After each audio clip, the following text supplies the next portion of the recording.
घने कोहरे से घिरे समुद्र के बीच एक विशाल और प्राचीन जहाज पानी पर तैर रहा था। इसकी लकड़ियां सड़ी हुई लग रही थीं, परंतु यह डूब नहीं रहा था। जहाज की मस्तूल पर एक फटी पुरानी झंडा लहरा रही थी, जिस पर कोई अज्ञात चिन्ह बना था। यह वही जहाज था जिसके बारे में दशकों से कहानियां प्रचलित थीं।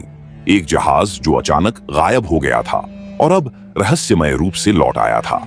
कप्तान अर्जुन और उनकी टीम समीरा, कबीर और राघव इस रहस्य को सुलझाने के लिए वहां पहुंचे थे। उनकी मोटरबोट जैसे ही जहाज के करीब आई, हवा अचानक ठंडी हो गई और कोहरा और घना हो गया। जहाज के चारों ओर समुद्र पूरी तरह शांत था, मानो पानी भी सांस रोके खड़ा हो। अर्जुन ने अपनी टॉर्च जलाकर जहाज के डेक पर रोशनी डाली। वहां धूल और जाले लगे थे, लेकिन ऐसा महसूस हो रहा था कि हाल ही में कोई वहां था। पुराने कंपास, फटे पुराने नक्शे और टूटी हुई घड़ियां चारों ओर बिखरी पड़ी थीं। समीरा ने एक घड़ी उठाई जो ठीक आधी रात पर रुकी थी। ये घड़ी क्यों बंद हो गई? समीरा ने फुसफुसाते हुए कहा। कबीर ने लॉगबुक उठाई और आखिरी एंट्री पढ़ी। हम अंधेरे के मालिक से मिले, अब हम लौट नहीं सकते। अचानक जहाज के अंदर से किसी के पैरों की आहट सुनाई दी। सभी चौंक कर इधर उधर देखने लगे, लेकिन कोहरा इतना घना था कि कुछ भी साफ दिखाई नहीं दे रहा था।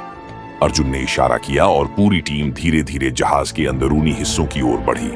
जैसे ही वे सीढ़ियां उतरने लगे, दीवारों पर अजीब आकृतियां उभरने लगी। खौफनाक चेहरे, घुमावदार लकीरें और किसी प्राचीन भाषा में लिखे हुए शब्द। नीचे उतरते ही उन्हें फर्श पर खून के धब्बे दिखे, जो शायद बहुत पुराने थे। एक दरवाजा अध खुला था और भीतर से ठंडी हवा आ रही थी। अर्जुन ने दरवाजा धकेला और अंदर झांका।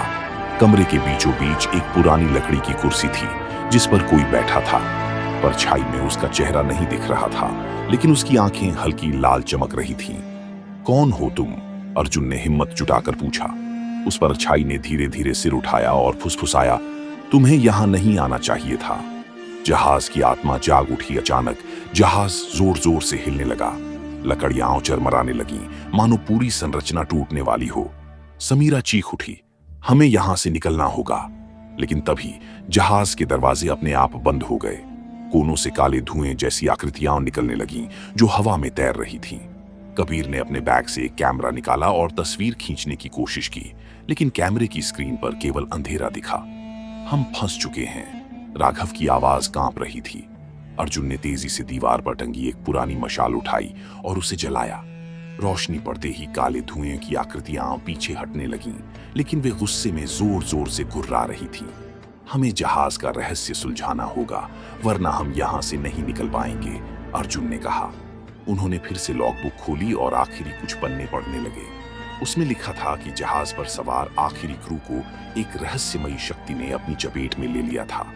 जो भी इस जहाज पर आया, वह कभी लौट कर नहीं गया। अर्जुन को एहसास हुआ कि यह जहाज खुद एक फंसी हुई आत्मा था, जिसे मुक्त किए बिना वे यहां से नहीं निकल सकते। अर्जुन ने अपनी टीम को इशारा किया और सबने मिलकर जहाज के हिस्से की तलाश शुरू की, जहां आत्माओं को बांधने वाला कोई वस्तु हो सकती थी। उन्हें जहाज के सबसे गहरे हिस्से में एक पुरानी संदूक मिली, जिस पर वही अज्ञात भाषा में कुछ लिखा था। शायद यही कुंजी है, कबीर ने कहा। जैसे ही अर्जुन ने संदूक खोला, एक भयानक चीख पूरे जहाज में गूंज उठी। काले धुएं की आकृतियां हवा में घुलने लगीं और जहाज हिलना बंद हो गया। सब कुछ शांत हो गया। जब अर्जुन और उसकी टीम ने ऊपर जाकर देखा, तो कोहरा छंट चुका था और जहाज अब साधारण दिखने लगा था, जैसे कोई आम पुराना जहाज हो। हमने इसे मुक्त कर दिया। समीरा ने राहत की सांस ली। अर्जुन ने एक आखिरी बार जहाज को देखा और अपनी टीम के साथ मोटरबोट की ओर बढ़ा। जैसे ही वे समुद्र में आगे बढ़े, जहाज धीरे धीरे पानी में समाने लगा, मानो अब वह हमेशा के लिए गायब हो रहा हो। क्या वे सच में इस रहस्य को सुलझा चुके थे, या यह सिर्फ शुरुआत थी?